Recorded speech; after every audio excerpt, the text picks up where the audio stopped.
Então, boa noite, pessoal. Sejam bem-vindos a mais um encontro. Estamos estudando de Sua Santidade o Dalai Lama, além de religião, uma ética para um mundo sem fronteiras. Nós vamos começar então a fazer as nossas preces iniciais. Eu vou compartilhar aqui a tela e depois a gente faz a nossa meditação e a leitura do livro. A gente vai fazer uma vez em português e duas em tibetano. Sempre que a gente inicia uma prática, a gente tenta se lembrar por que que nós estamos nos sentando, por que que a nossa mente está se voltando para esse tema. E a gente se lembra que há o sofrimento tem causas, essas causas podem ser superadas. Essa é a base do ensinamento do Buda. E ele vai mostrar para nós qual é esse caminho. O Dalai Lama, para aqui que a gente está estudando, ele vai mostrar de uma linguagem leiga, né, laica, como é que a gente vai fazer esse caminho de treinar a nossa mente, educar o nosso coração, transformar a nossa forma de se relacionar com os seres e conosco mesmo, tá bom? Então a gente sempre começa fazendo um refinamento, né, da nossa motivação, ela nunca é perfeita, mas é o melhor que a gente pode. Sempre tenta incluir o máximo dos seres, todos os seres que estão conectados conosco, especialmente aqueles mais próximos, necessariamente vai reverberar.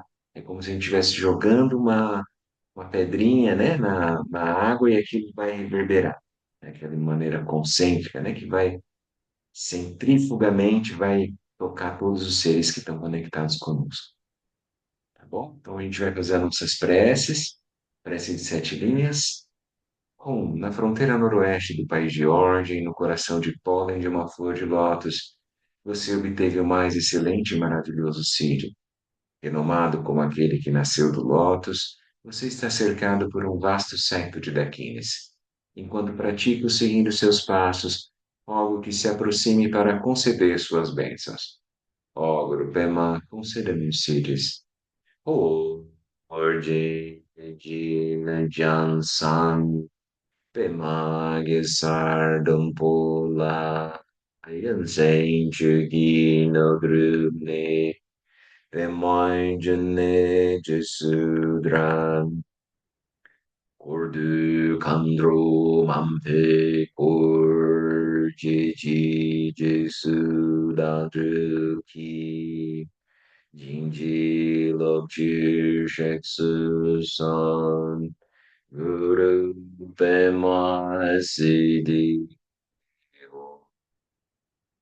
Orye Yugi Nugyan San Emagesardum Pula Yatsen Choki no Drupne Pema Jesu Dran Ordu Kandro Mampe Kur Chechi Jesu Dadruki Jinji Lokji Sheksu Song Guru Pemai Siddhi Om. Refúgio Bodhicitta, no Buda, no Dharma e na excelente Assembleia da Sangha, até que eu alcance a iluminação, neles eu tomo refúgio, através da minha prática das 6 perfeições, possam todos os seres sencientes alcançar o estado único. Sanje Chudam Suchi Chunam La Janju Bardu Dani Chasuchi Dagi Jing So Jing Pe So Nanchi Drola Pengchir Sangye Drupar Shur Sangye Chudam Suchi Chunam La Janju Bardu Dani Chasuchi Dagi Jing So Jing Pe So Nanchi Drola Pinchir Sanjay Drupasho.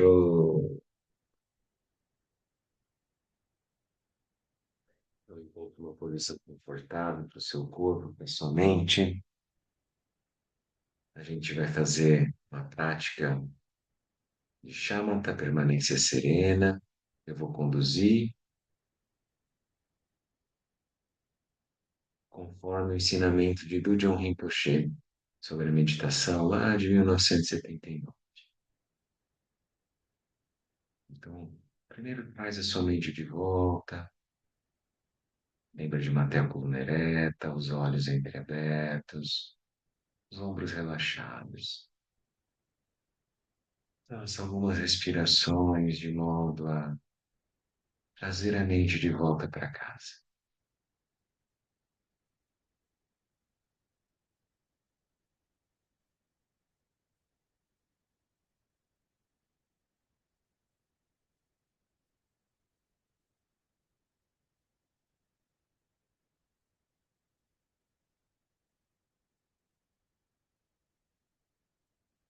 Então você pode simplesmente repousar o foco da sua atenção mental na respiração do abdômen.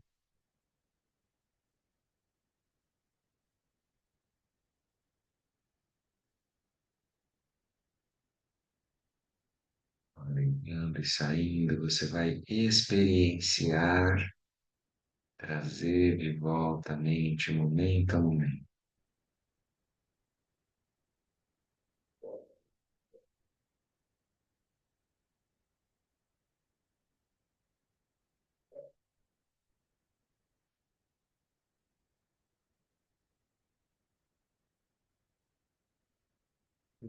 Aquilo que chamamos de Dharma é muito difícil. Por outro lado, é muito simples, porque de fato depende apenas de nossa própria mente. Portanto, você deve buscar sua mente e cuidar dela.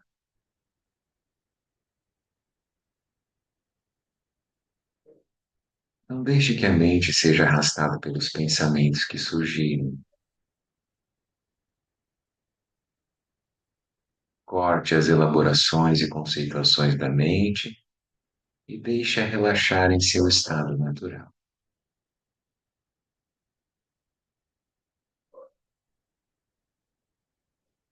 Deixe a mente simplesmente estar em seu corpo e permita que o relaxamento penetre a mente.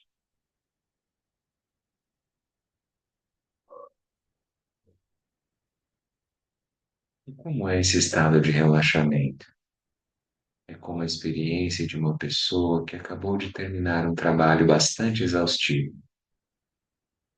Depois de trabalhar duro e longamente para cumprir sua missão, quando finalmente acaba, ela experimenta uma satisfação plena de felicidade e contenta-se em simplesmente descansar.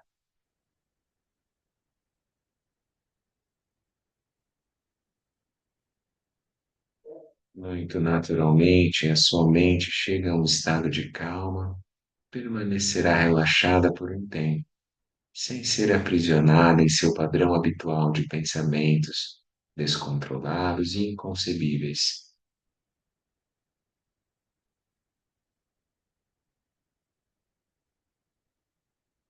Então, seguindo esse exemplo, você deve tentar observar e proteger a mente, mesmo em meio a todo tipo de pensamentos turbulentos. Deixe a mente em seu próprio estado natural e relaxe. Mantenha o corpo imóvel e silencie a fala. Não pense se deve ou não fazer isto ou aquilo. Basta estabelecer a mente em um estado de relaxamento e tranquilidade, sem correr atrás de objetos nem pensamentos descontrolados e loucos.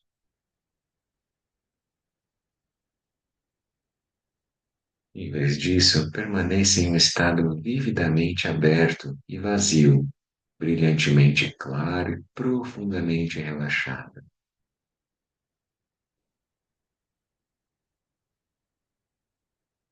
Esse estado de conforto é uma indicação de que a mente chegou à sua limpidez inerente, de que simplesmente se estabelecerá nessa lucidez.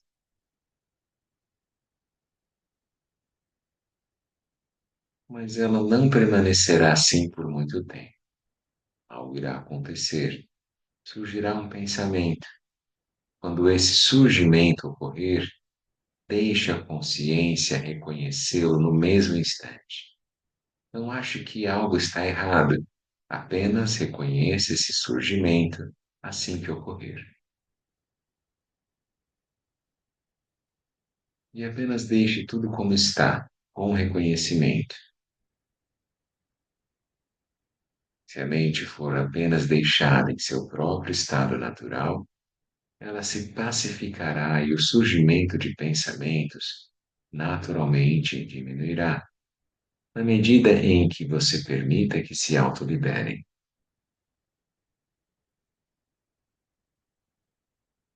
São como ondas no oceano. Elas retornam naturalmente de volta ao oceano, e este é de fato o único lugar para o qual elas podem ir. O mesmo se dá com a nossa mente. Quando a partir de um estado de quietude ocorre um movimento, se o deixarmos simplesmente seguir seu curso natural, ele será liberado por si só.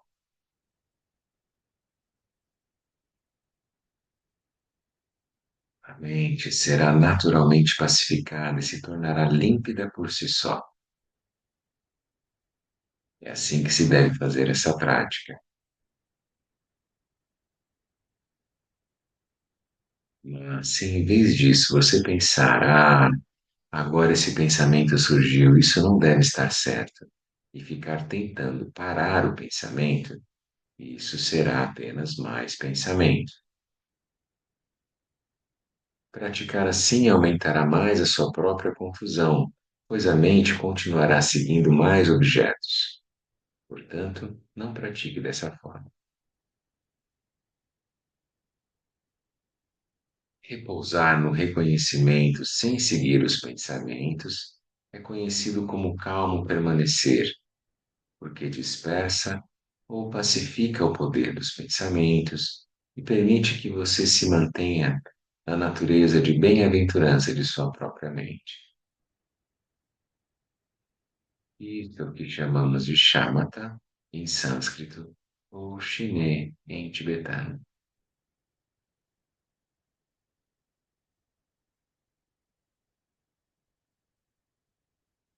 Nós vamos seguir em silêncio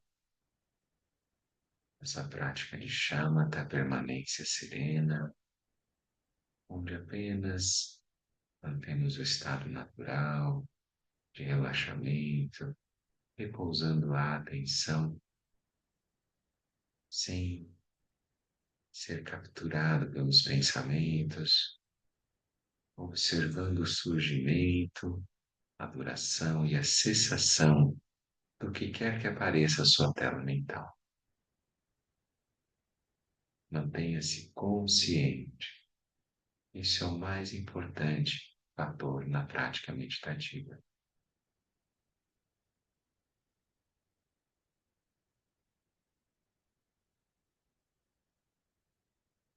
Então, seguimos em silêncio.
Muito bem, pessoal.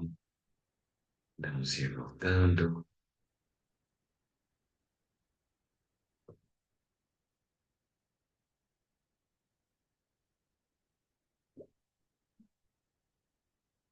Eu acho muito preciosa essa instrução do Gujo Rinpoche. A gente fez 15 minutos de prática e ele é muito direto, assim, né? No que a gente precisa fazer? Trazer a consciência para aquilo que está acontecendo e, ao mesmo tempo, relaxar nesse estado natural da própria mente. O maior ponto é que a gente, no Ocidente especialmente, que não está acostumado a lidar com a mente, vamos dizer assim, com o mundo interno, dessa maneira contemplativa, a gente tem uma tendência a forçar, é uma coisa meio constricta, né, de querer interromper. Então, já que eu vou meditar, beleza, cara, vou enfrentar, porque tipo, sangue nos olhos, cara, vem em mim, e agora eu vou enfrentar o pensamento. Isso é meio assim, né? É como se a gente fosse lutar com a própria mente, o que não faz o menor sentido. A mente se dividindo entre o pensamento que surge e o outro que fica olhando o pensamento, então não é o caso. A gente não vai lutar com os pensamentos, a gente vai observar a gênese do pensamento. O maior problema é a questão, não é o surgir do pensamento, é eu entrar na bolha que o pensamento propõe.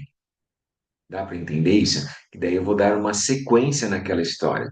Eu entro naquilo e eu me esqueço que eu estou meditando. Como eu me esqueço que eu estou no cinema, comendo pipoca, tomando um refrigerante, na hora que eu estou assistindo um filme.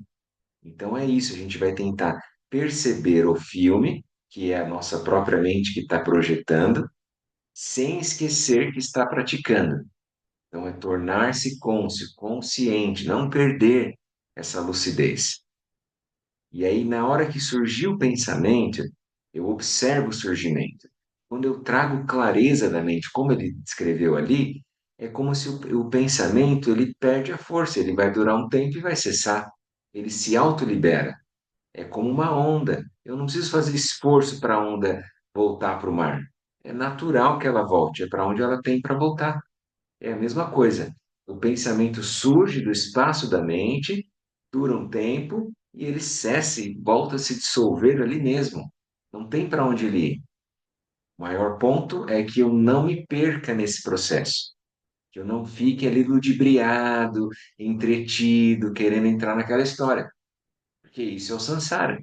É a experiência cíclica que eu entro na bolha e que aí eu vou correr atrás de algum tipo de resultado naquela bolha. Como eu estou torcendo no filme, né, para o mocinho, para a mocinha e sendo contra o vilão, entendeu? É mais ou menos isso. Isso é o apego e aversão dentro da nossa mente, os Vedanas. Então a gente tenta trazer essa consciência para o processo. E aí sempre lembrar desse relaxamento, né? Toda hora ele falava como se fosse alguém que fez um trabalho exaustivo e no final do dia ele, senta numa poltrona, relaxou, terminei aquele trabalho. Pronto. Terminou de arrumar a casa no domingo. Aí você relaxa. Sabe uma coisa assim? Terminou de fazer o jardim, cortou um monte de coisa, cansou, fez. Ah, Aí você repousa. Não fica correndo atrás do pensamento para tentar cercear ele. A gente não tem essa estratégia. O maior ponto é não se ludibriar, não se iludir, não entrar naquela bolha que o pensamento está propondo, tá bom? Então ele surge, dura um tempo e cessa. Quando você treinar mais, cada vez mais que você vai refinando a prática de shamatha, você vai ter essa acurácia de perceber o momento em que surge o pensamento, dura um tempo e dissolve. E aí você está gerando um espaço entre o observador e o objeto, né? É uma lucidez isso. Isso é um treino para a gente não ficar totalmente fundido com o pensamento, como se eu fosse o pensamento, entende? Daí gerar esse espaço é importante. Tá bom? Então a gente vai seguindo na nossa prática, no dia a dia. Uma vez por semana, 15 minutinhos é muito pouco. Tenta fazer isso todos os dias. Começa com 5, depois passa para 10, depois vai para 15. Vai gradativamente ampliando essa familiarização com o seu próprio fluxo mental, que é o melhor presente que você se dá nessa vida e para depois dela também. Então, quando for fazer a passagem, é o melhor que a gente pode ter é um pouco desse reconhecimento da nossa natureza primordial, né? E vai se dar através do treinamento da mente e de cada vez mais se familiarizar com o seu próprio fluxo mental. Beleza, pessoal? Então vamos lá. Além de religião, Dalai Lama, capítulo 6. Antes disso, tem um comentário da Dani, do capítulo anterior. O capítulo anterior versava sobre a compaixão e a questão da justiça, que a gente acabou encaminhando também alguns links lá, eram três, né? Sobre Vipassana nas prisões. A experiência no Brasil, que deve ser de uns 15 anos atrás, depois a experiência na Índia, que já tem 40, 50 anos praticamente, e aí uma experiência também tem nos Estados Unidos. Vale a pena, né? Hum. Diga, Dani, queremos te ouvir. Ah, nessa página 83 desse capítulo, que ele está falando sobre o arcebispo Desmond Tutu, eu Uhum. queria comentar que tem um filme, não sei se vocês viram, né? O Missão Alegria, e é bem interessante, né? Esse filme, acho que é de 2021, fui pesquisar depois a data, é bem legal, assim, mostra essa relação do Dalai Lama com esse arcebispo, né? Então, queria deixar essa recomendação. E lá no capítulo 4 da compaixão, que ele começa falando da compaixão, eu lembrei Aham. daquele livro Autocompaixão Feroz, que ficou muito conhecido, né? A Cristina Kiff, acho que é a autora, que fala da compaixão terna e feroz, fazendo essa distinção, e tem muito a ver com o que ele está trazendo aqui no livro, sobre a compaixão ser a base do bem-estar. Recentemente li esse livro, então ficou muito assim na minha mente que tem tudo a ver com esse capítulo. Muito bom. Obrigado, Dani. Sabe Imagina. que a do Desmond Tutu, eu também tinha pensado, né? No filme tem um livro também. Tem um livro que chama Book of Joy, né? O livro da alegria, não sei como é que foi traduzido. E aí tem um documentário que é muito lindo, né? Uma conexão muito boa ali dos dois amigos, assim, né? Cada um de uma religião e assim transcendendo, né? Questão cultural, questão religiosa, muito legal, vale muito a pena. Até velhinho, assim, antes de fazer a passagem, o Desmond Tutu encontrou online o Dalai Lama também, e eles puderam fazer essa prática, tem, se a gente quiser olhar, um pouquinho antes dele fazer a passagem, né? Então vale a pena também. Nesse capítulo que ele fala da questão da justiça, ele também fala, ele cita, né, de uma senhora que eu não me lembro o nome agora, que era uma entusiasta, né, uma praticante que ajudava as pessoas nas prisões. E aí eu fui ver que ela está nesse documentário que eu coloquei para vocês ali, sobre a prisão na Índia, né, a meditação nas prisões indianas. Aqui, ó, Kiran Bedi,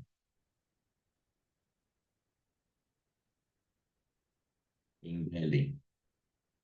Então, essa pessoa tá lá no filme. Legal. Muito bom, obrigado, Dani. É sempre bom a gente ilustrar também, né? Então vamos para a página 93, o papel do discernimento. Eu adoro essa palavra, eu acho muito boa. Quando eles colocam um cunho negativo, a palavra eu não gosto. O apego, né? Porque daí tem lugar que coloca sabedoria discriminativa. E aí eu não gosto da palavra discriminativa, porque eu acho que está discriminando quando a gente faz esse uso. Eu prefiro a sabedoria do discernimento. Eu vou discernir aquilo que é bom e que é ruim. Eu não vou discriminar, né? Vai discriminar alguém, né? Muito bem. Então vamos lá. Até agora, isso é uma construção minha também, né? Não tem nenhuma coisa absoluta, né? A palavra, a gente que constrói, né? Então, até agora, tenho enfatizado a importância da compaixão, a motivação genuína de preocupar-se com o bem-estar dos outros, como fundamento da ética e do bem-estar espiritual, e até mesmo como base para compreender a justiça.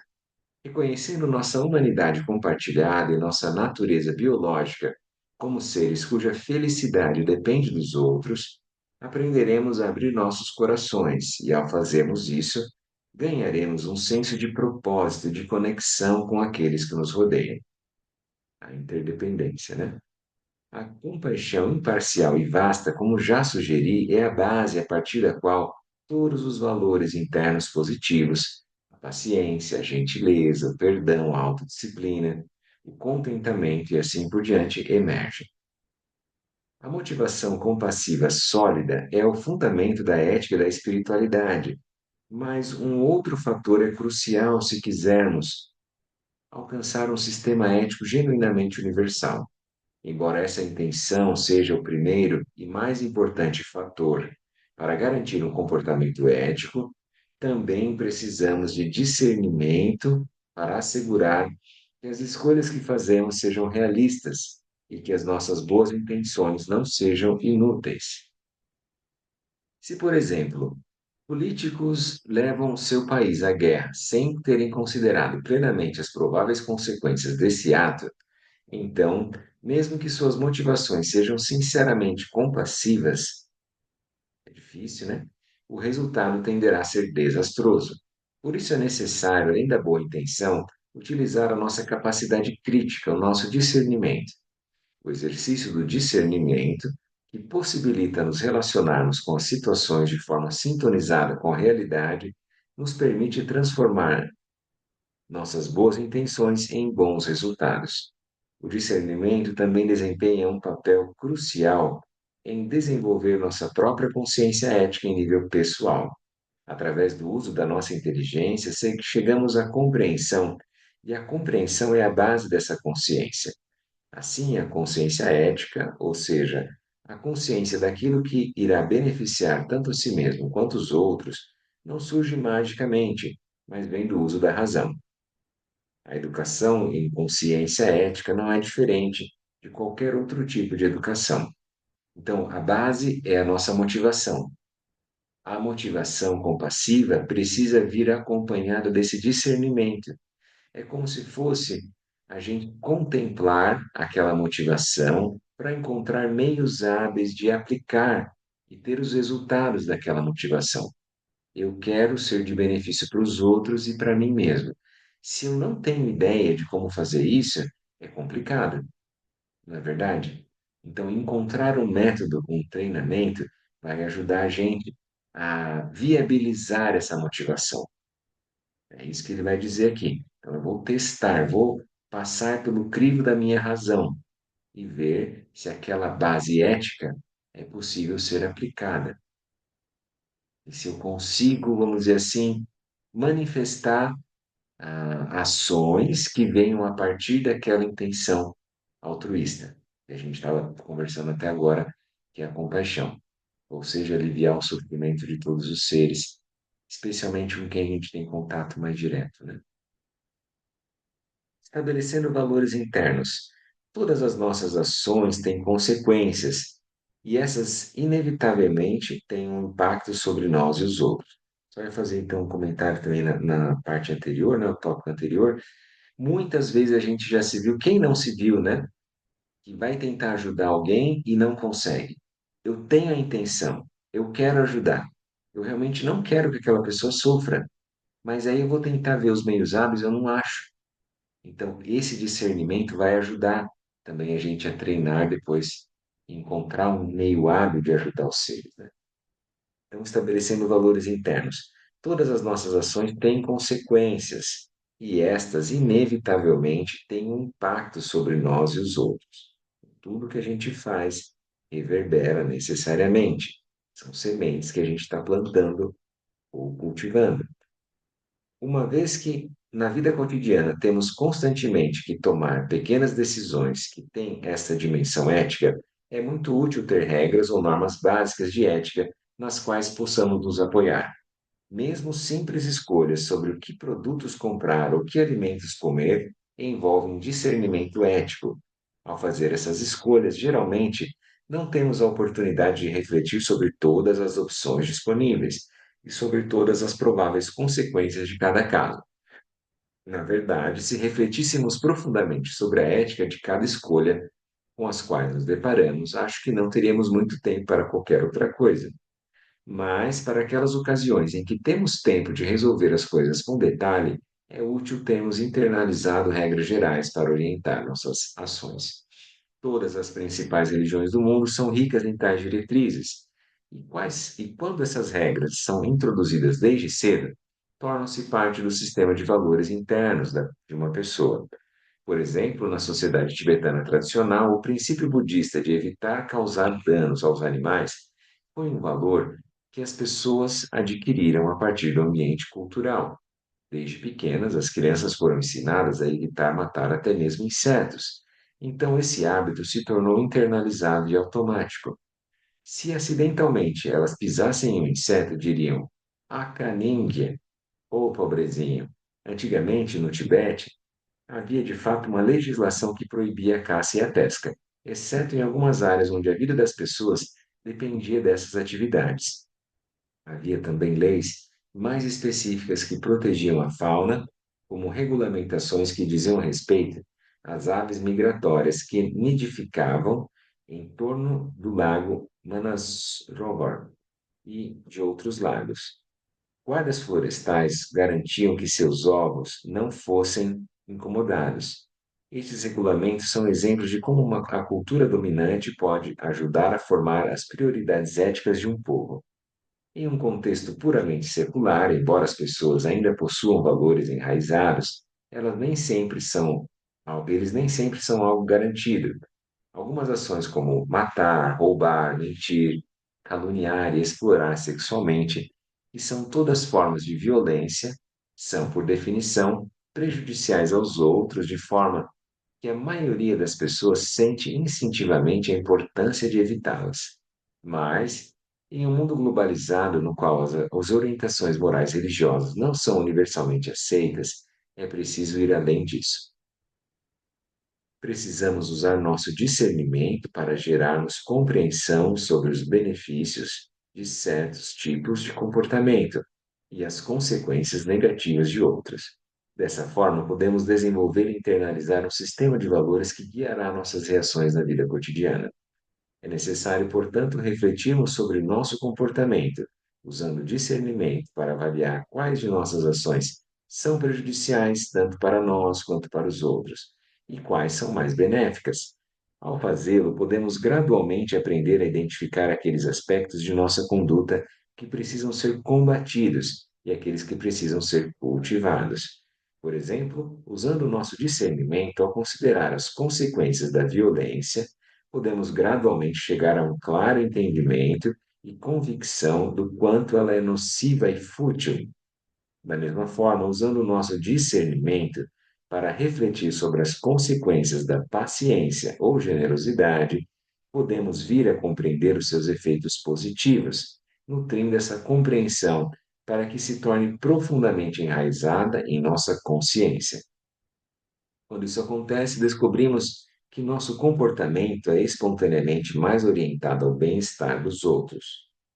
Esse tipo de treinamento mental é um tema que voltarei a falar na segunda parte deste livro.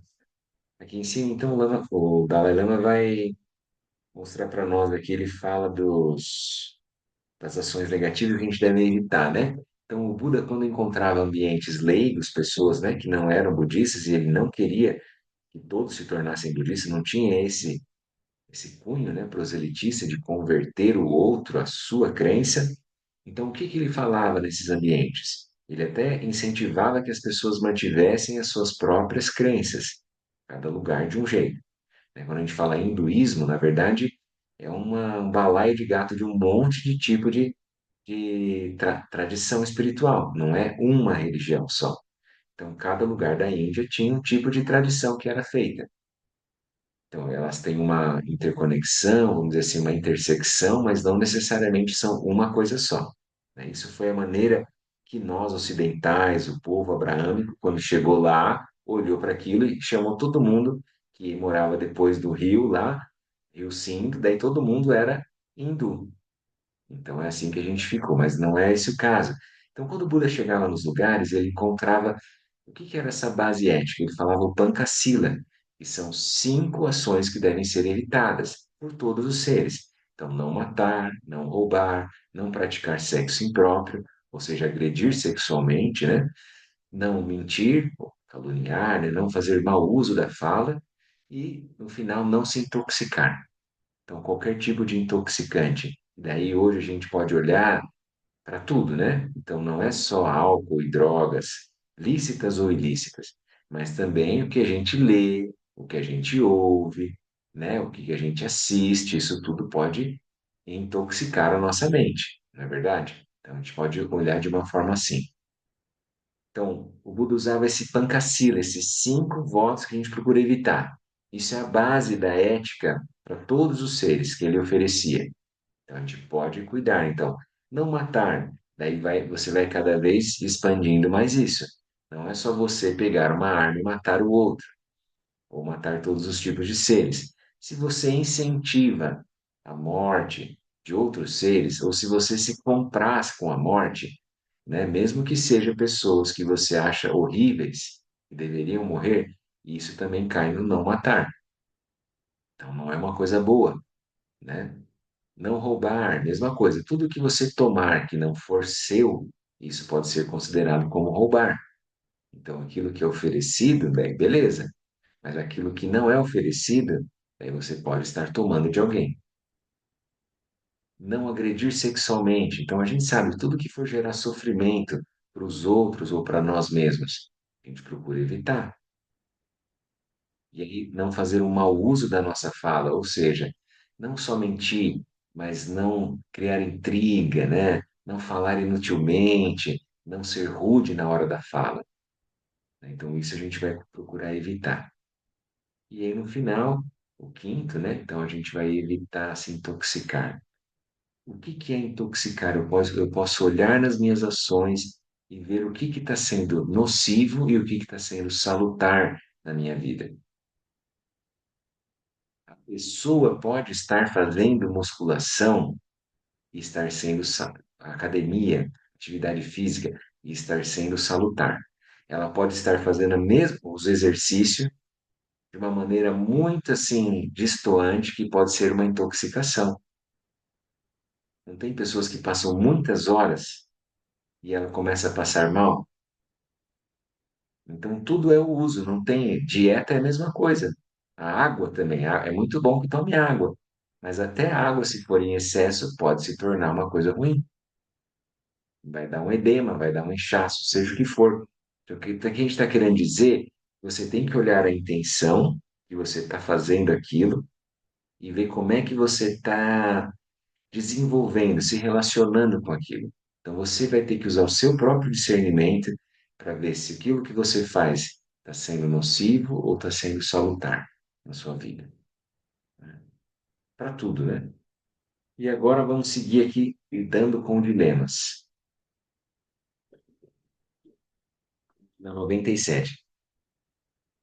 Valores internalizados são indispensáveis como ferramentas práticas para uma vida ética, mas, infelizmente, existem circunstâncias excepcionais em que esses princípios gerais são inadequados. Podem ocorrer certas situações em que somos forçados a escolher entre princípios de que não queremos abrir mão. Nesses casos, o uso do discernimento guiado por nossa motivação compassiva torna-se crucial. Apenas avaliando as consequências prováveis e pesando os prós e contras dos diferentes desdobramentos de uma ação, chegaremos a uma conclusão equilibrada sobre que ação será mais benéfica. A gente não sabe como é que vai ser o desdobramento das nossas ações, lembra, né? As consequências a gente não sabe, mas a gente tenta, da melhor maneira possível, gerar esse discernimento. No meu caso, quando sou requisitado a tomar uma decisão difícil, sempre começo verificando a minha motivação. Realmente tenho em mente o bem-estar dos outros? Estou sob a influência de quaisquer emoções perturbadoras, como a raiva, a impaciência ou a hostilidade? Tendo determinado que a motivação é justa, olho atentamente para a situação dentro do seu contexto. Quais são as causas e condições subjacentes que deram origem a ela? Que opções eu tenho? Quais são os seus prováveis resultados? E que sequência de ações, no final, provavelmente produziria maior benefício a longo prazo para os outros? A meu ver, tomar decisões desta forma significa não ter causas para qualquer tipo de arrependimento no futuro. Então, ao incentivar o leitor a internalizar um sistema de valores pessoal, seria irrealista pressupor que as questões de ética possam ser determinadas exclusivamente com base em regras e preceitos. Geralmente, em questões de ética, nada é preto ou branco. Depois de verificar e ter certeza de que estamos motivados pela preocupação com o bem-estar da humanidade, temos que pesar os prós e contras dos vários caminhos abertos para nós e nos deixar guiar por um senso natural de responsabilidade. Isto é essencialmente o que significa ser sábio.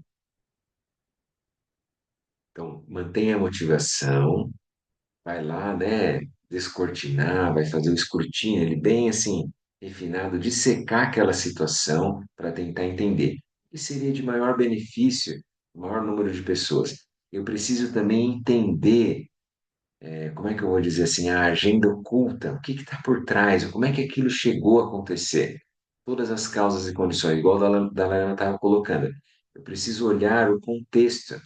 Se eu tirar de contexto as situações, eu sou muito crítico no sentido de julgar, uma crítica às vezes que não é construtiva. Então eu preciso entender. E aí, quando eu for tomar uma atitude, é melhor que eu não esteja cansado, que eu não esteja mal-humorado, né? Que eu não esteja aversivo daquela situação. Que qualquer decisão que a gente tomar sob a influência desse tipo de paisagem mental, tem grande chance de a gente se arrepender depois. Então, é melhor você estar mais calmo, tranquilo, com a mente lúcida, né?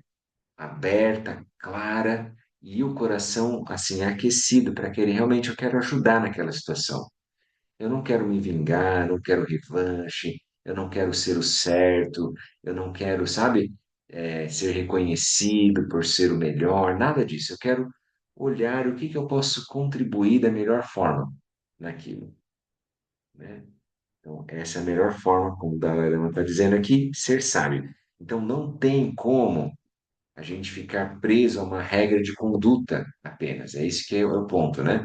Então, apenas a disciplina, apenas a moral pode se tornar alguma coisa vitoriana, assim, uma austeridade, uma coisa, uma moralidade imposta, que não é verdadeira, que não é o caso. Então, eu tenho que trazer o discernimento momento a momento, né? Adotando uma perspectiva holística, o discernimento é essencial para termos uma compreensão realista do mundo em que vivemos. Aqui, o princípio-chave que precisamos aprender é aquele da interdependência. Lembra, Pratitya Samuppada? Todas as coisas existem em dependência das outras, nenhuma é isolado, né? Então, isso aqui é uma forma de dizer da vacuidade. As coisas não existem em si por si, elas existem de forma interdependente. Este princípio geral, ainda que profundo, pode ser abordado em vários níveis e em vários contextos, de forma que vale a pena uma análise cuidadosa. Já falamos sobre a interdependência entre o nosso próprio bem-estar e o dos outros. Além disso, a interdependência é uma característica do nosso mundo e é aparente em muitos campos. Podemos considerar a interdependência nas finanças globais ou na economia, e da própria humanidade em uma era de globalização, e a interdependência no mundo natural, aquilo que os biólogos discutem em termos de cadeias alimentares, simbiose entre os organismos vivos. É uma teia, né, que a gente vai dizer Gaia, né? A Terra como, por exemplo, um ambiente vivo, né, um ser vivo. E no desafiador campo da física quântica, com suas noções de relatividade geral e entrelaçamento quântico, existe uma interdependência mesmo em teoria sobre a origem do universo. Reconhecer que muitos aspectos do nosso mundo são caracterizados por relações de dependência mútua pode nos ajudar a ter uma compreensão mais realista do mundo, uma compreensão que está mais de acordo com a maneira como as coisas realmente são. Então, quanto mais eu me aproximar dessa compreensão da interdependência, eu vou estar mais próximo da realidade tal qual é, a talidade, né? A vacuidade dos fenômenos. Então, estou tentando olhar dessa forma. Cada situação que enfrentamos na vida surge a partir da convergência das contribuições de um grande número de fatores. Sendo assim, ter uma visão ampla é fundamental para que as nossas reações sejam realistas. Não basta olhar para qualquer situação ou problema por apenas uma perspectiva, né? A visão reducionista, que é o contrário da visão holística, mais integral, né? Precisamos olhar para ela a partir de várias direções, analisar os vários ângulos. Como costumo dizer, devemos olhar para frente e pela frente, por trás, pelas duas dimensões, pelo lado direito, lado esquerdo, as quatro dimensões, por cima e por baixo, formando seis dimensões, como se eu estivesse vendo um cubo, né? Quando fazemos isso, adotamos uma perspectiva ampla e mais holística. Nossas reações, adotando uma perspectiva mais ampla e holística, nossas reações definitivamente estarão em maior sintonia com a realidade, e com isso estaremos mais propensos a alcançar nossos objetivos. Muitas vezes, quando surgem problemas, as pessoas têm uma tendência lamentável a vê-los de uma perspectiva muito limitada. Por exemplo, a polarização, o reducionismo na visão. Alguém quer, tipo, demonizar alguém, o inimigo, eu sou o certo.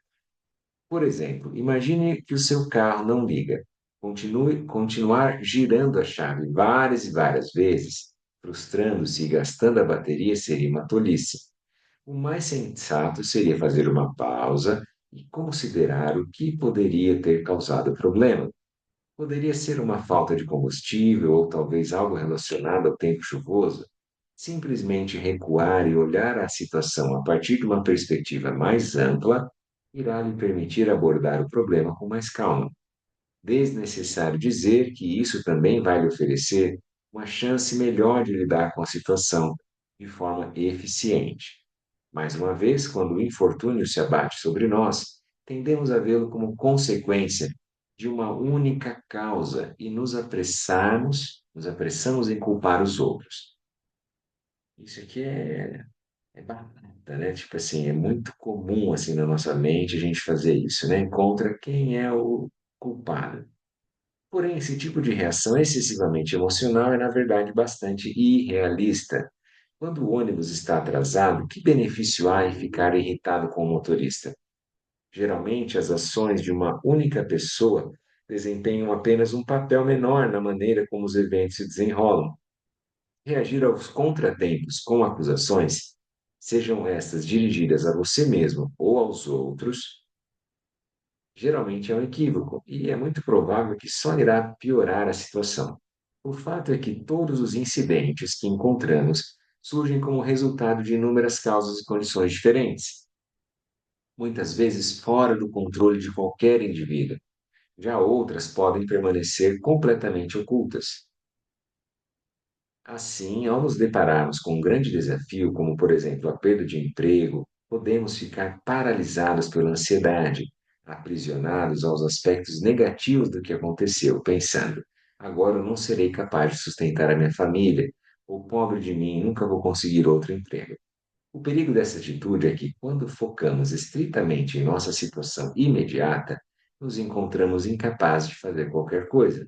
Ao contrário, usar o nosso discernimento para ver a situação em um contexto mais amplo e em diferentes perspectivas, nos ajudará a encontrar soluções. Então, se eu consigo ressignificar a experiência de adversidade que eu estou passando, eu consigo ampliar o meu olhar. Primeira coisa, eu não vou procurar culpados, não vai ter, vamos dizer assim, nada que vá me acrescentar eu achar alguém que é o culpado. Qual foi o problema quando eu fui despedido? Quem é o culpado? Qual foi o problema quando alguma relação se rompeu? Qual foi o problema quando uma pessoa morreu? Ah, a culpa é do médico. A culpa fui eu que não tratei da pessoa como deveria. Ou a culpa é da própria pessoa que não se cuidou. Vocês entendem como que é a questão? A gente não vai buscar um culpado. Isso é uma forma reducionista de lidar. Claro que as pessoas têm suas responsabilidades, é normal. Mas a questão é que ele está dizendo que a gente precisa ampliar, que é como se fosse um tecido muito amplo de causas e condições. Nenhuma situação ela é unifatorial, tem um vetor só. Todas as situações são multifatoriais, não é verdade? Então ele está falando ali, ó, eu fico bravo com o motorista que chegou atrasado 10, 15 minutos. E você pensa, o que que aconteceu para que aquilo acontecesse? Ele não queria, com certeza. O primeiro que não quer chegar atrasado é o próprio motorista, não é verdade? Então a gente vai tentar olhar o que que aconteceu.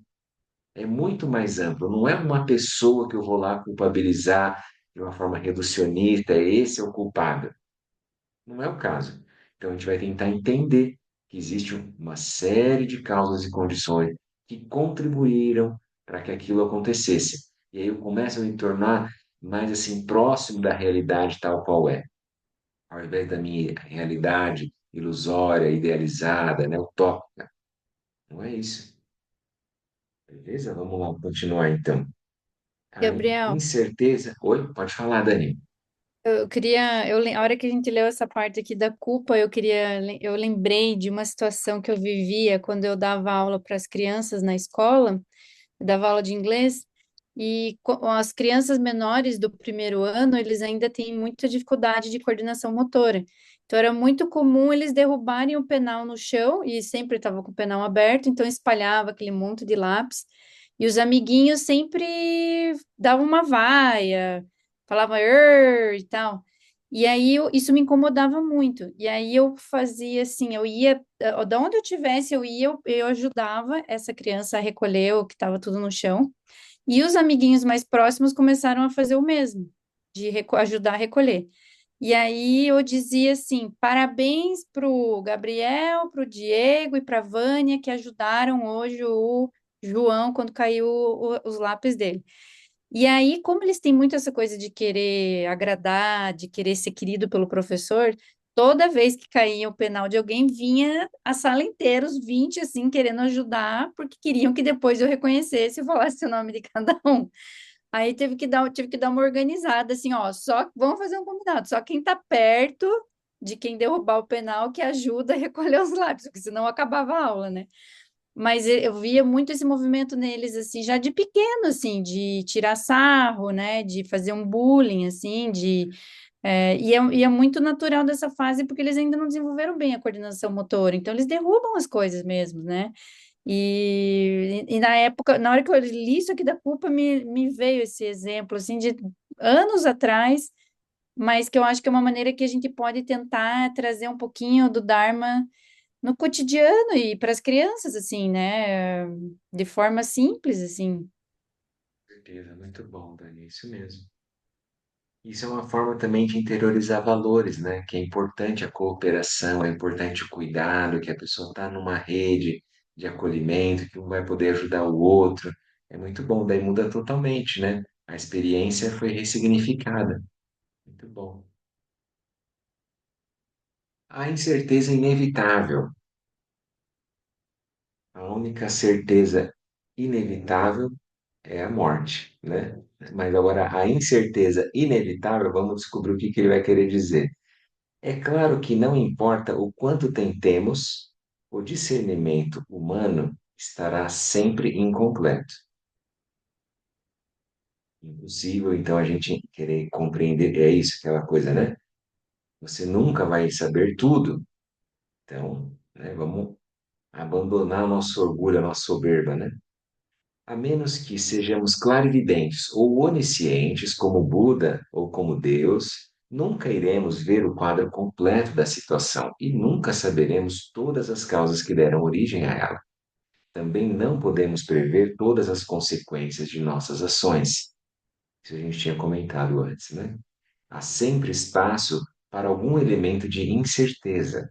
É importante que reconheçamos esse espaço, mas isso não deve nos preocupar, ou muito menos nos fazer perder a esperança no valor da avaliação racional. Ao invés disso, deve ajudar a moderar nossas ações com adequada humildade e cautela.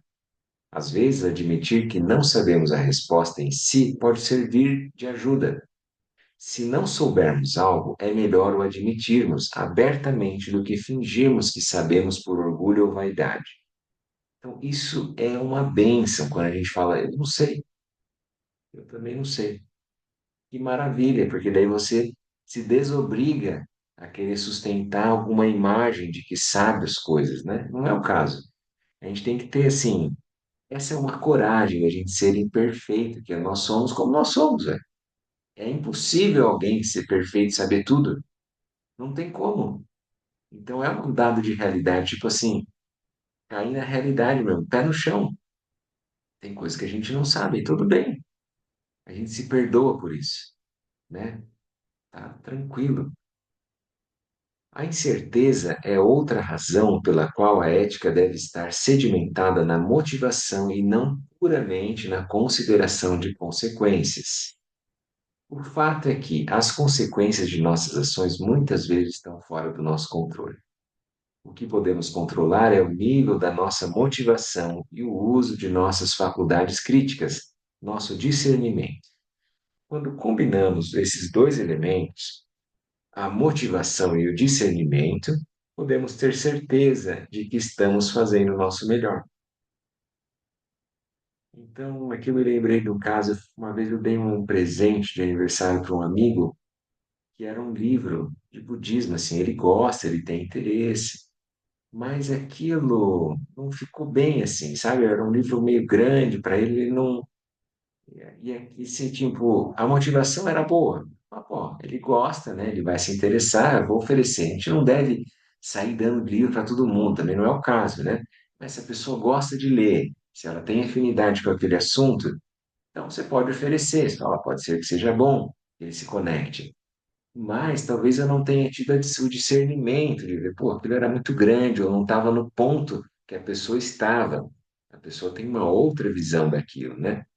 E aí aquilo ficou até um pouco, não seria uma aversão, mas ficou um certo distanciamento do texto. Então, ao invés de eu aproximar a pessoa daquilo que eu estava querendo, saiu pela culatra, assim, entendeu? Aquilo não foi bom, mesmo que a motivação era boa. Que a gente não tem a clarividência, não sabe como é que vai repercutir no outro. Então, a gente tem que ajustar sempre a nossa motivação. A gente faça o melhor. Mas eu vou usar essa minha razão para tentar ver se talvez eu tivesse ter pensado um pouco melhor, para ver o que que é o ponto daquela pessoa. Às vezes tem uma coisa que eu lembro que é assim, ó, não decida na hora aquilo. Dê algumas horas para aquilo voltar. Talvez no final do dia, em vez de você responder uma pergunta, uma mensagem, né, no WhatsApp, que é muito tensa, ou que é muito profunda, ou que é muito sensível o tema, dá um tempinho. Não precisa responder na hora. Não é que você vai abandonar e nunca mais responder, mas deixa no final do dia, de repente aquilo vem melhor a forma de responder. Você pode deixar aquilo vir, então faz a motivação, não. Eu possa ter clareza e agir da melhor maneira na resposta, né? Mas não responde exatamente de prontidão, sabe? Porque às vezes esse toma lá da cá, essa responsividade, ela não coloca a melhor forma de responder aquela questão. Talvez a gente precise deixar um tempo aquilo reverberar, olhar por outros ângulos, né? Vira aquilo sobe, desce, né? Vem à tona, depois volta. Depois você olha aquilo com calma, né? Pode ser melhor. Muito bem. Então, quando combinamos esses dois elementos, nossa motivação e o discernimento, podemos ter certeza de que estamos fazendo o nosso melhor. Essa é a única certeza que a gente pode ter, que é fazer o nosso melhor. Mas o resultado da ação não dá para saber, não dá para mensurar. Isso é um Buda que vai saber, que tem a onisciência, não nós. Dá para entender? Eu espero que faça bem isso para o outro, mas eu não sei. Pode ser que eu acho que eu estou agradando, que ele fazendo bem, mas às vezes a pessoa fica aversiva com aquilo, não é? E agora, para concluir esse capítulo, último tópico, na página 101, os frutos do discernimento. Todos os usos do discernimento descrito acima nos trazem uma compreensão, e a reflexão sobre esta compreensão nos traz uma conscientização mais profunda e duradoura. Lembre-se, ao pensar, contemplar, repousar, né? Então, eu preciso tornar, primeiro eu torno um conhecimento, assim, vivo, daí eu torno aquilo como uma compreensão verdadeira, né? E aí aquilo pode se tornar uma conscientização mais profunda e duradoura. Quando o discernimento é aliado a uma motivação compassiva, temos as duas chaves para a abordagem ampla da ética e do bem-estar espiritual, em um contexto secular. Esses dois componentes, a compaixão e o discernimento, reforçam-se mutuamente. A compaixão, reduzindo o medo e a desconfiança, cria em nosso coração e em nossa mente um espaço que é calmo e estável, e esse espaço facilita o nosso exercício do discernimento ou inteligência. Da mesma forma, a prática fortalece nossa convicção da necessidade e dos benefícios da compaixão. Portanto, os dois se complementam mútua e profundamente. Então, quando a gente gera essa compaixão, é como uma abertura, que a gente se torna continente para a situação que está acontecendo. Eu recebo aquilo, eu olho, eu tenho espaço. Quando a gente está muito cheio, vaso cheio, é difícil a gente olhar uma outra experiência, uma outra situação, não é verdade? A pessoa às vezes não tem abertura para ouvir o outro. Por isso, quando a gente vai estar junto com o outro, ou lidar com uma situação difícil, que no geral envolve outras pessoas, é melhor que a gente vai se despir dos próprios preconceitos, das próprias verdades, né, da própria rigidez, né, dos seus referenciais. Então, ter essa maleabilidade, essa resiliência, é uma abertura que pode receber o outro, isso é acolhimento, e isso é compaixão. E aí, ser bondoso é ser atencioso, você estar plenamente disponível para o outro.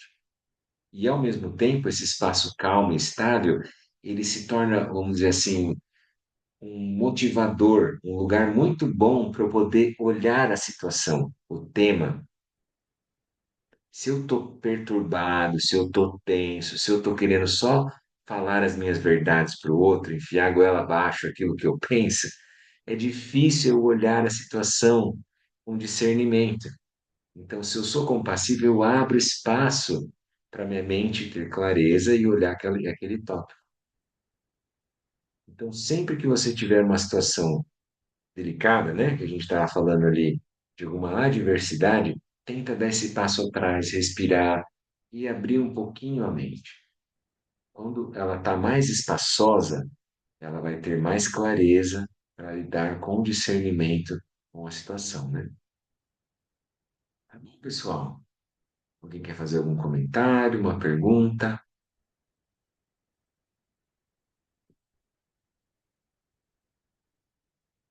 Então, concluímos o nosso capítulo sexto, né? O papel do discernimento.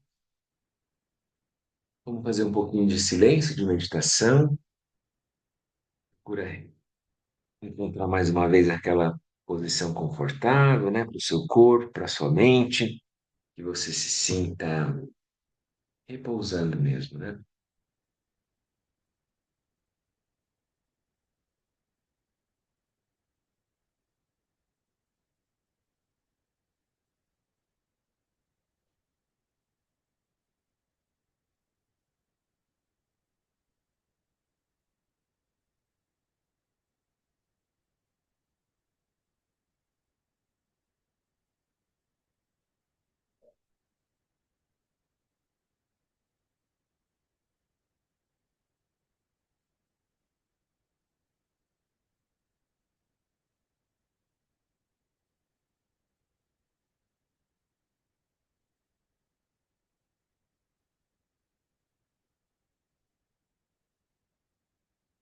Vamos aproveitar esses instantes finais da nossa prática, aproveitar esse silêncio, a espacialidade que nós tenhamos cultivado, reconhecido em nós mesmos e também a amorosidade.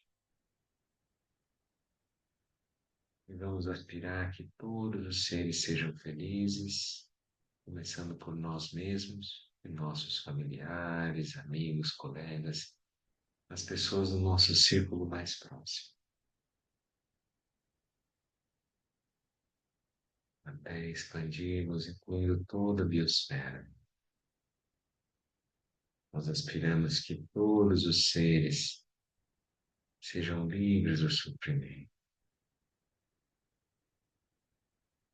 que todos os seres encontrem as causas verdadeiras da felicidade, a compaixão, o amor, a alegria, a equanimidade, a generosidade, moralidade, paz, energia constante, concentração e sabedoria. E que todos os seres superem as causas verdadeiras do sofrimento, o orgulho, a inveja, o desejo, apego, o medo, a raiva, a carência, a obtusidade mental, a ignorância. Todos os seres sejam felizes e que todos os seres sejam livres. Todos encontrem as causas da felicidade e superem as causas do sofrimento.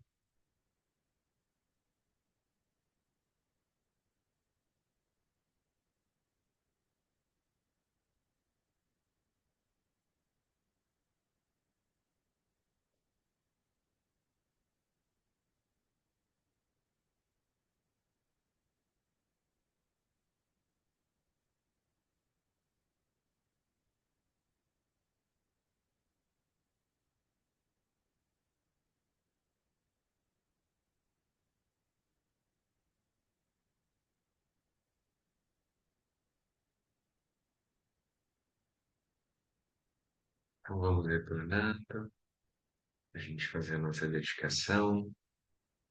Que os méritos desse encontro se expandam e toquem a todos, que o Mestre Universal da Paz e da Compaixão, Sua Santidade o Dalai Lama, juntamente com todos os mestres de todas as tradições que veiculam essa mensagem, tenham longa vida.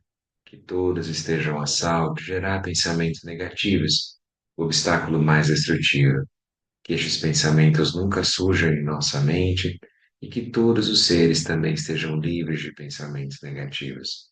Ao longo de minhas muitas vidas e até este momento, todas as virtudes que eu tenho alcançado, inclusive os méritos gerados por esta prática, e todas as que vier a conseguir, ofereço para o bem-estar dos seres sencientes.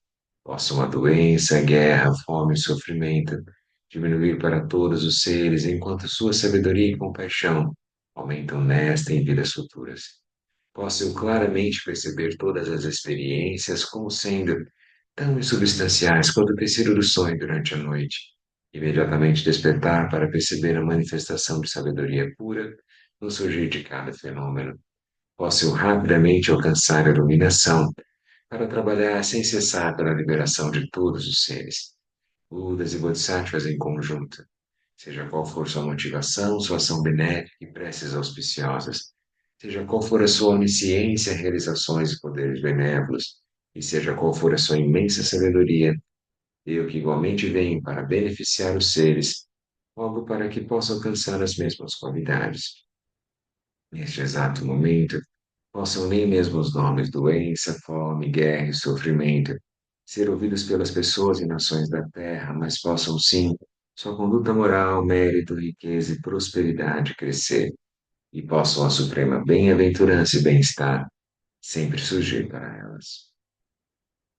A gente vai fazer a prece de longa vida a todos os lamas.